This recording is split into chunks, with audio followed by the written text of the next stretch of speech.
الحمد لله نحمده ونستعينه ونستغفره ونؤمن به ونتوكل عليه ونعوذ بالله من شرور انفسنا من يهده الله فلا مضل له ومن يضلله فلا هادي له واشهد ان لا اله الا الله وحده لا شريك له واشهد ان سيدنا وسندنا ومولانا محمدا عبده ورسوله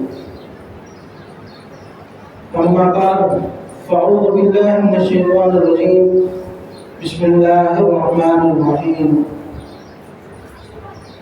فبشرناه بغلام حليم فلما بلغ معه السعي قال يا بني إني أرى في المنام أني أذبحك فانظر ماذا ترى قال يا أبت افعل ما تؤمر ستجدني إن شاء الله من الصابرين صدق الله العظيم وصدق رسوله النبي الكريم ونحن على ذلك لمن الشاهدين والشاكرين والحمد لله رب العالمين.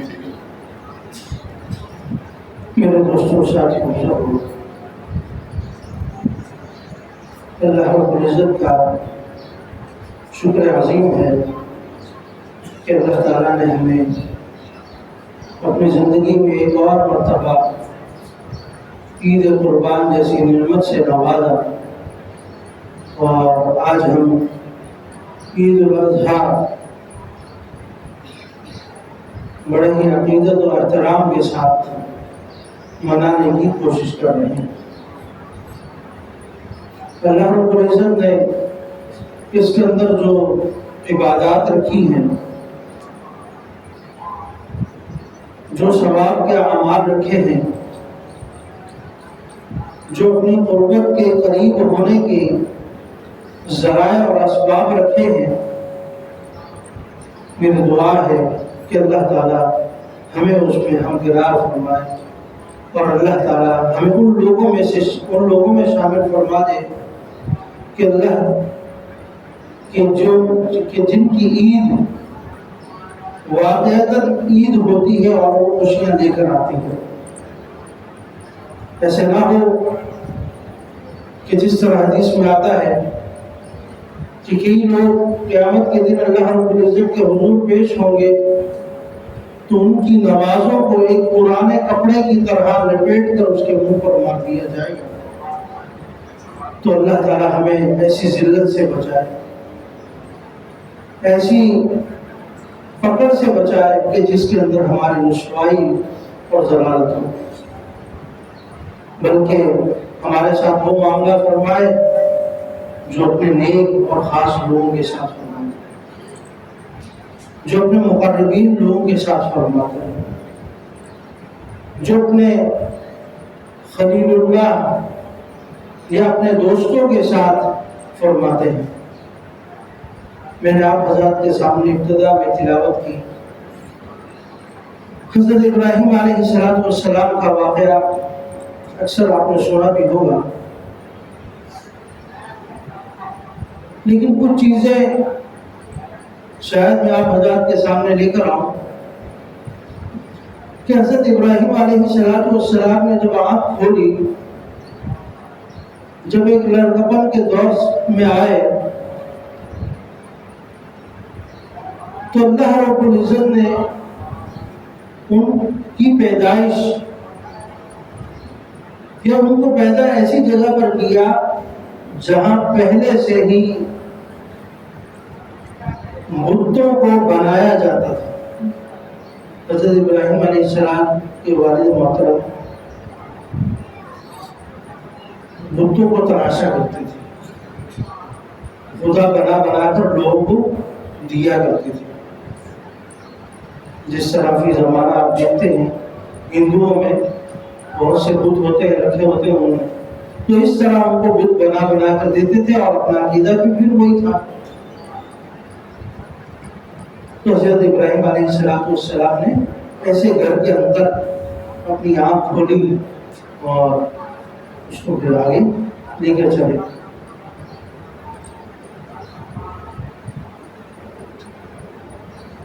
یہاں تک کہ ایک مرتبہ وہاں کے بادشاہ نے وہ بھی یہی بت پرست تھا، تو اس نے دعوت کی کہ جتنے لوگ ہیں وہ سارے کے سارے حاضر ہو جائیں۔ حضرت ابراہیم علیہ السلام نے ایک بہانہ بنایا اور اپنا ایک عرض رکھ دی کہ میں اس دعوت میں شریک نہیں ہو سکتا، مجھے بیماری ہے یا مرض لاحق ہے جس کی وجہ سے میں شرکت نہیں کر سکتا۔ تو بعض لوگوں نے کہا کہ یہ تو جھوٹ ہو گیا، حالانکہ مرض نہیں تھا، اپنے آپ کو کیوں روکا، اپنے آپ کو کیوں دور رکھا؟ اس کا مطلب ہے کہ نبی نے جھوٹ بولا۔ لیکن فقہاء نے اس کا جواب دیا ہے کہ کچھ مواقع ایسے ہوتے ہیں کہ جہاں پر توڑیا کرنا کسی حد تک جائز ہو جاتا ہے، جہاں کسی کا نقصان نہ ہو رہا ہو اور بندہ اپنے طور پر اپنے آپ کو اس سے دور رکھنا چاہے، تو پھر اس کے لیے کیا ہے کہ وہ ایسے الفاظ سے معذرت کر لے کہ دوسرے کو سامنے والا مطلب کچھ اور سمجھے اور آپ کے ہاں اس کا مطلب کچھ اور ہو۔ جیسے ایک واقعہ تھا، نبی اکرم صلی اللہ علیہ وسلم حضرت ابوبکر صدیق رضی اللہ تعالیٰ عنہ کے ساتھ ہجرت فرما رہے مدینے سے مکہ سے مدینے کی طرف، تو چھپ کر جا رہے تھے۔ کہیں کفار کو پتہ چل گیا تو وہ لوگ ہمارا تعاقب کریں گے اور ہمیں روک لیں گے، کیونکہ بات پھیل چکی تھی کہ آپ علیہ السلام یہاں سے آگے کی طرف بڑھنا چاہتے ہیں اور ہجرت کرنا چاہتے ہیں۔ تو ایک موقع پر پہنچے کہ کافر سامنے کھڑا ہو گیا آ کر اور حضرت ابوبکر صدیق رضی اللہ تعالیٰ عنہ سے پوچھنے لگا محمد کہاں ہے؟ وہ کافر جانتا نہیں تھا، آپ علیہ السلام ساتھ تھے۔ انہوں نے کہا مجھے تو معلوم نہیں، البتہ میرے ساتھ یہ مسافر ہیں، ان کو میں راستہ دکھانے کے لیے ساتھ شریک ہو گیا، میں ان کا رہبر ہوں، رہنمائی کرنے والا۔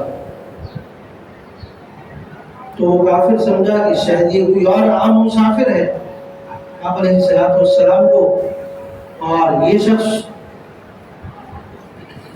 اس کو راستہ دکھانے والے ہیں، تو اس لیے ان کو چھوڑ کر پھر آگے چلیں گے۔ تو یہاں پر ایک توڑیہ کیا حضرت ابوبکر صدیق رضی اللہ تعالیٰ عنہ۔ اگر فرماتے کہ یہ محمد ہے میرے ساتھ تو فوراً بات پھیل جاتی اور آپ کو پکڑ لیا جاتا۔ تو بعض مواقع پر گنجائش ہے شریعت کے اندر۔ تو یہاں بھی حضرت ابراہیم علیہ السلام نے فرمایا کہ میں مرض میں لاحق ہوں تو میں شریک نہیں ہو سکتا۔ تو مرض کون سا تھا کہ ایک نیک اور صحیح سلیم الفطرت شخص کا ایسے مجالس میں شرکت نہیں کر سکتا جہاں پر شرک کی تعلیم دی جا رہی ہو یا جہاں پر شرک کی فضا عام ہو، جہاں اللہ رب العزت کے ساتھ کسی اور کو شریک کیا جا رہا ہو۔ تو ظاہر ہے ایک وحدہ لا شریک پر ایمان رکھنے والا شخص کبھی بھی وہاں نہیں جا سکتا۔ تو اس دن حضرت ابراہیم علیہ السلام نے اپنے گھر کے اندر یا وہاں جو جس جگہ پر بت تھے وہ سارے کے سارے توڑ دیے، اور آخر میں وہ کمان جس سے توڑ رہے تھے وہ بت کے گلے میں لٹکا دیا۔ جب وہ لوگ آئے اور کہنے لگے کہ یہ کیا ماجرا ہے، ہمارے بتوں کو کس سے توڑ دیا، تو سب کی فوراً توجہ ایک ہی شخص پر گئی کہ وہی ہمارے بتوں کے خلاف بات کرتا تھا، لہٰذا وہی شخص ہوگا۔ جب آپ کے پاس آئے تو پوچھا کہ پیچھے رہ جانے والوں میں صرف آپ ہی تھے اور آپ ہی ہمارے بتوں کو برا بھلا بولتے ہیں، تو کیا ان کے ساتھ آپ نے یہ معاملہ کیا ہے؟ تو حضرت ابراہیم نے ایک اشارہ کیا کہ تمہارے بت کے گلے میں یہ کمان جو ہے اور یہ کلہاڑی ہے، جس سے میں، یہ تو نہیں کہا کہ میں توڑ رہا تھا، بلکہ یہ تمہارے بڑے معبود جس کو تم پوجتے ہو اسی کے گلے میں ہے، تو بظاہر تو لگتا یہ ہے کہ اس نے تمام بتوں کو توڑا ہے۔ وہ کہنے لگے یہ کیسے توڑ سکتا ہے، یہ کیسے توڑ سکتا ہے؟ تو حضرت ابراہیم علیہ السلام نے فرمایا کہ میں یہی تو بتاتا ہوں کہ ان کے اندر اتنی طاقت نہیں ہے کہ یہ اپنی حفاظت خود کر سکیں، تو یہ تم لوگ ان کی عبادت کیوں کرتے؟ جب ان کو پتہ چل گیا کہ یہ کرنے والا حضرت ابراہیم ہے تو پھر آپ کو تکلیف پہنچانے لگے،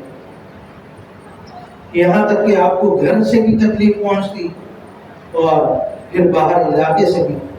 گھر میں والد جو اس عقیدے کے تھے تو وہ بھی تکلیف دیتے، لیکن حضرت ابراہیم علیہ السلام نے کبھی اپنے والد سے تیز آواز میں بات نہیں کی، بلکہ کوشش یہی کرتے رہے کہ آپ کو سمجھاتے رہے، بتاتے رہے۔ بہرحال یہ وقت گزرتا گیا، آپ علیہ السلام پر نبوت بھی نازل ہو گئی اور یہ سلسلہ آگے چلا۔ پھر آپ کی ایک عمر دراز ہو گئی، لیکن اللہ رب العزت نے اولاد نرینہ سے نوازا نہیں تھا، تو بہت زیادہ غمگین رہتے تھے۔ اللہ رب العزت کے ہاں دعا کی، فبشرناہ بغلام حلیم، یہ قرآن پاک کی آیت ہے کہ ہم نے بشارت دی ایک غلام سے، ایک بچے سے، ایک ایسا بچہ جس کے لیے دعا کی گئی تھی کہ اللہ رب العزت اسے صالحین میں سے بنائے، نیک لوگوں میں سے بنائے، اور اللہ رب العزت نے ویسا ہی کیا۔ کہا جاتا ہے کہ ایک بڑی عمر میں جا کر، بعض لوگ 80 سال بتاتے ہیں، بعض 70 سال بتاتے ہیں، کہ اس عمر میں جا کر بچہ ہو۔ آپ مسلسل دعا کرتے ہیں۔ فلما بلغ معه السعي، وہ بچہ جب اس عمر کو پہنچ گیا کہ وہ اپنے آپ سب کچھ کرنے لگا، چلنے پھرنے لگا، اٹھنے بیٹھنے لگا، اور لڑکپن جیسے ہمارے ہاں 9 10 12 11 12 سال کا بچہ اس سمے اس عمر کا پہنچ گیا،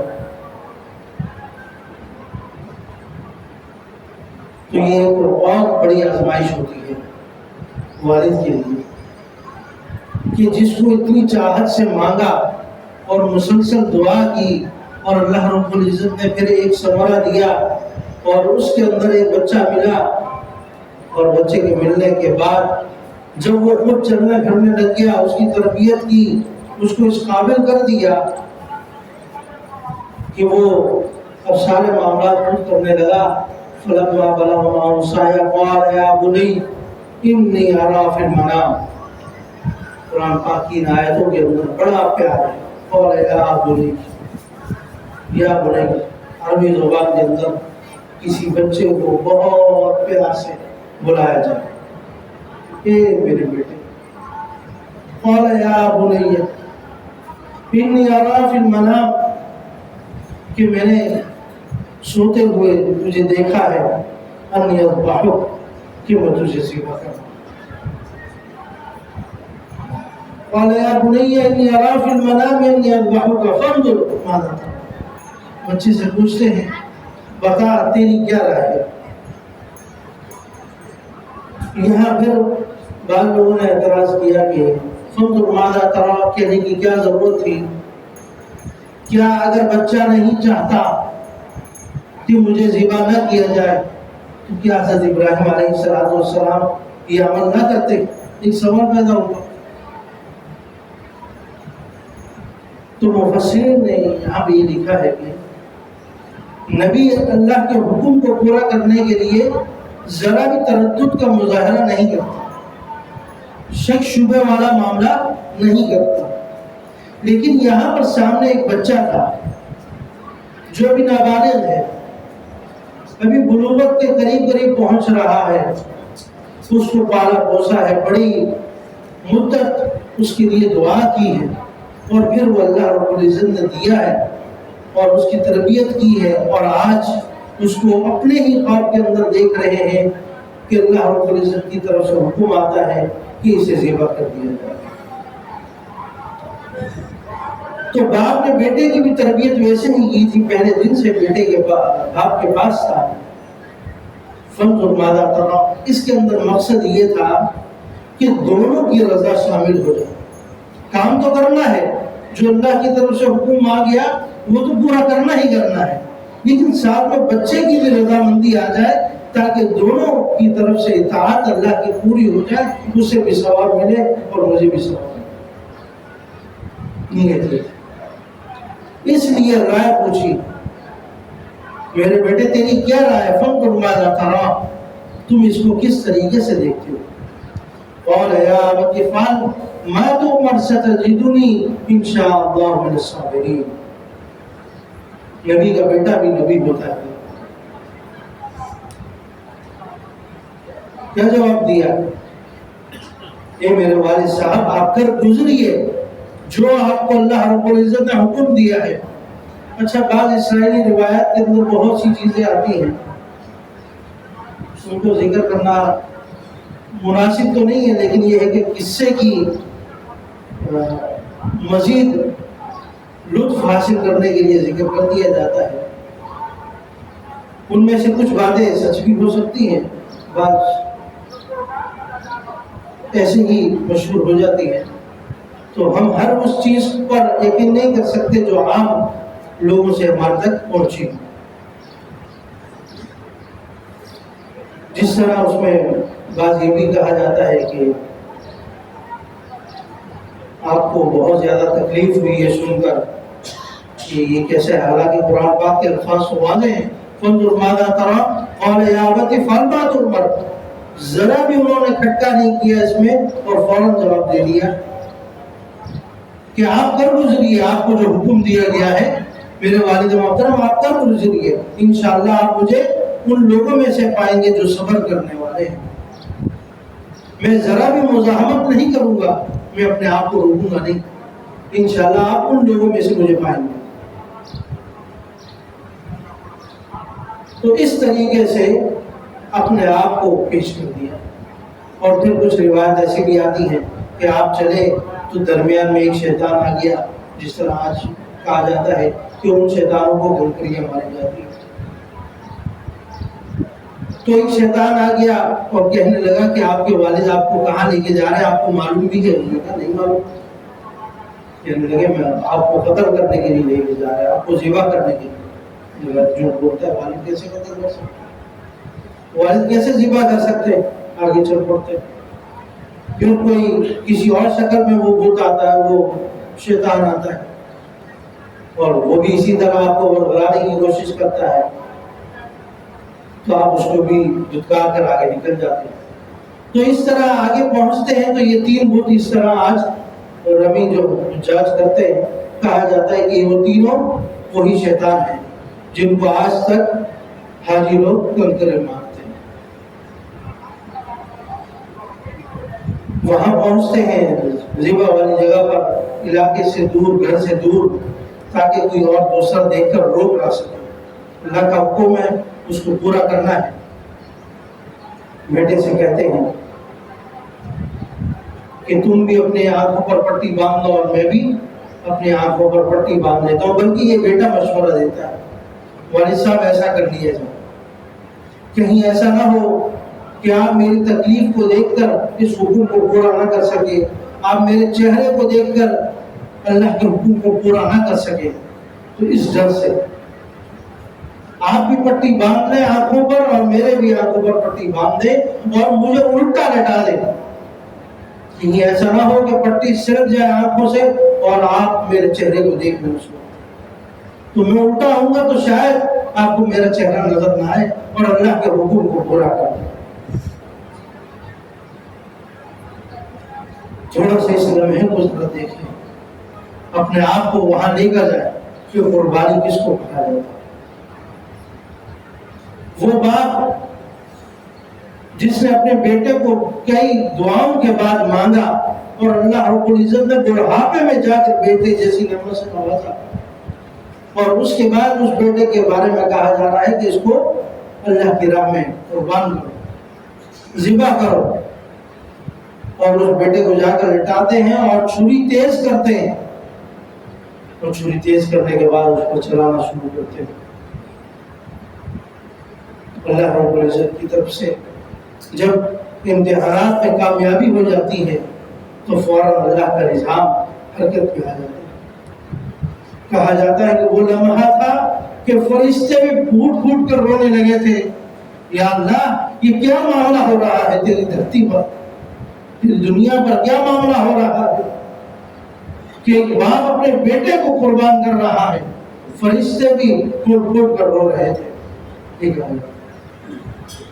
اور کوئی دھرتی کی کوئی جگہ، کوئی ایسی اللہ کی مخلوق باقی نہ تھی جو اس دن نہ روئی ہو، کیونکہ سب کو نظر آ رہا تھا ایسا لمحات، ایسا وقت آ چکا ہے۔ اور جب پٹی ہٹائی اور سمجھ رہے تھے کہ میں نے اپنے بیٹے کو قتل کر دیا اور کیا ہے ذبح کر دیا، جب ہٹاتے ہیں تو وہ ایک مینڈا ذبح ہو چکا ہوتا ہے، بیٹا اس جگہ سے ہٹ چکا ہوتا ہے۔ تو اللہ رب العزت کے ہاں امتحان ہے، اس امتحان میں کامیابی جو حاصل کر لے گا پھر اس کے لیے صرف صدق دل کے ساتھ آپ علیہ السلام نے یہ نہیں کہا یا اللہ اس کے لیے کوئی اور امتحان کا انتظام کر دیجئے، کوئی اور ایسا نظام بنا دیجئے کہ جس کے اندر میرا امتحان بھی پورا ہو جائے اور میں کامیاب بھی ہو جاؤں۔ جو امتحان دیا گیا اسی میں کامیاب ہونا، یہ بھی شرط ہے۔ اپنی مرضی سے زندگی نہ گزارے، اپنی مرضی سے اللہ کے حکموں پر نہ چلے کہ میری جو چاہت ہے اس کے مطابق میں زندگی گزاروں، یہ نہیں۔ میرا تو بدن، میرا تو ذاتی، میرا جسم یہ میری اپنی مرضی پر نہیں ہے، تو میں اپنی مرضی پر زندگی کیسے گزار سکتا ہوں؟ یہاں ایک واضح طور پر ہمیں اشارہ دیا جا رہا ہے کہ اللہ رب العزت کی اگر دین پر چلنا ہے، اللہ رب العزت کے حکموں پر چلنا ہے، تو جس طرح نبی اکرم صلی اللہ علیہ وسلم نے اور صحابہ نے چل کر دکھایا اس کے مطابق زندگی گزارنی ہے۔ یہ نہیں کہ یہ عمل مجھے پسند نہیں ہے تو میں نہیں کروں گا، داڑھی رکھنے میں مجھے الجھن ہوتی ہے تو میں نہیں رکھوں گا، اسلامی لباس پہننے میں مجھے الجھن ہوتی ہے میں نہیں پہنوں گا، نماز پڑھنے میں مجھے خوف سی ہوتی ہے، تھکاوٹ سی ہوتی ہے میں نہیں پڑھوں گا۔ قربانی کرنا یہ تو بہت ہی عجیب عمل ہے۔ بعض لوگ یہ بھی کہتے ہیں کہ ایک ہی دن میں ہزاروں جانوروں کے خون بہا دینا یہ کون سا عمل ہے، اس سے اچھا کسی غریب کی بیٹی کی شادی کرو، کسی کو کچھ کرتا ہے، اس طرح کی باتیں کی جاتی ہیں۔ حالانکہ وہی شخص جب بڑے سے بڑا موبائل لیتا ہے، بڑی سے بڑی گاڑی لیتا ہے، اس وقت اسے غریب کے بچے یاد نہیں آ رہے ہوتے، لیکن جہاں اللہ کا حکم ہوتا ہے تو وہ غریبوں کے ساتھ ہمدردی کرنا ہے۔ حالانکہ اس میں بھی ہزاروں غریبوں کے گھروں میں گوشت پہنچایا جاتا ہے۔ الحمدللہ آج بھی ہمارے ہاں وقف قربانی کا اہتمام ہے، جیسے آپ کے اس مسجد میں بھی اہتمام کیا گیا ہے وقف قربانی کا۔ وقف قربانی کا مقصد کیا ہوتا ہے کہ غریبوں کے جو بیوہ عورتیں ہیں جو خود کما نہیں سکتی، جن کے گھروں میں کوئی کمانے والا نہیں ہے، ان تک گوشت پہنچا دیا جائے تاکہ وہ بھی عید کی خوشیوں میں شامل ہو جائیں۔ اور آج ہمارے ارد گرد ایسے لوگ بہت ہیں، تو یہ مواقع ہوتے ہیں ہمارے پاس کہ ہم وقف قربانی میں حصہ لیں اور اس میں شامل ہوں۔ اور وہ عام قربانی سے ذرا سستا بھی رکھا جاتا ہے، کیونکہ اس کے اندر اتنے بڑے جانور عموماً نہیں لائے جاتے، چھوٹے جانور ہوتے ہیں، تو جس کے اندر 17,000 روپے ہم نے حصہ رکھا ہے۔ اور اسی طریقے سے ایک وقف عام قربانی بھی ہے، جیسے متوسط درمیانے جانور کی قربانی 27,000 روپے اور اعلیٰ جانور بڑے جانور کی قربانی 30,000 روپے رکھی گئی ہے۔ ابھی بھی ہمارے پاس کچھ حصے باقی ہیں، اگر کوئی ساتھی اس میں شریک ہونا چاہے تو لے سکتا ہے۔ تو یہ مواقع ہوتے ہیں زیادہ سے زیادہ قربانیاں کرنے کے۔ اللہ رب العزت کو نبی اکرم صلی اللہ علیہ وسلم کی حدیث ہے کہ اس دن مجھے سب سے زیادہ عمل جو پسندیدہ عمل ہے وہ خون گرانا، خون بہانا، قربانی کے جانور کا خون بہانا۔ آپ دیکھتے ہیں نبی اکرم صلی اللہ علیہ وسلم نے فتح مکہ کے موقع پر جب قربانی کی تو 73 اونٹوں کو نہر کیا، ایک بڑی قربانی،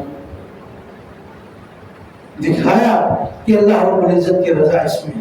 اگر اللہ نے تمہیں طاقت دی ہے تو زیادہ سے زیادہ قربانیاں کرو، جتنی ممکن ہو اتنی قربانی کرو، اپنے آپ کو پیچھے ہٹانے کی کوشش نہ کرو۔ اور اسی طرح ایک اور حدیث ہے کہ اگر کوئی شخص استطاعت رکھتا ہو قربانی کرنے کی اور وہ قربانی نہ کرے تو اس کو یہ حق نہیں پہنچتا کہ وہ ہمارے عیدگاہ کے قریب سے بھی گزر کر جائے۔ کتنی بڑی وعید ہے کہ اس کو یہ حق نہیں ہے کہ وہ ہماری عیدگاہ کے قریب سے بھی گزرے۔ عید منانا تو بہت دور کی بات ہے۔ آج ہمارے ہاں درمیان میں عیدگاہ میں کئی لوگ آ جاتے ہیں جو قربانی رکھنے کی استطاعت رکھتے ہیں لیکن قربانی نہیں کرتے، تو یہ بہت بڑا گناہ ہے۔ کرنی چاہیے قربانی، اللہ رب العزت کی طرف سے اگر واجب ہو جائے تو یہ واجب بغیر کیے اترتا نہیں ہے، اور اس کی قضا بھی نہیں ہے۔ مسئلہ یہ ہے اگر آپ کو صدقہ کرتے ہیں تو وہ صدقہ صرف ایک قضا کی صورت میں ہوتا ہے لیکن وہ قضا کہلاتی نہیں ہے۔ تو بہتر یہی ہے کہ اپنے طور پر جس پر قربانی واجب ہے اس دوران اگر کوئی صاحب نصاب ہو جاتا ہے تو اس پر قربانی واجب ہو جاتی ہے۔ ابھی صاحب نصاب نہیں ہے لیکن عید کے تیسرے دن مغرب سے پہلے بھی وہ صاحب نصاب ہو جاتا ہے تو اس پر قربانی ہے، وہ فوری طور پر قربانی کرے۔ اللہ تعالیٰ عمل کی توفیق عطا فرمائے۔ نماز کا طریقہ، نماز شروع کرتے ہیں، اس میں عام نمازوں کی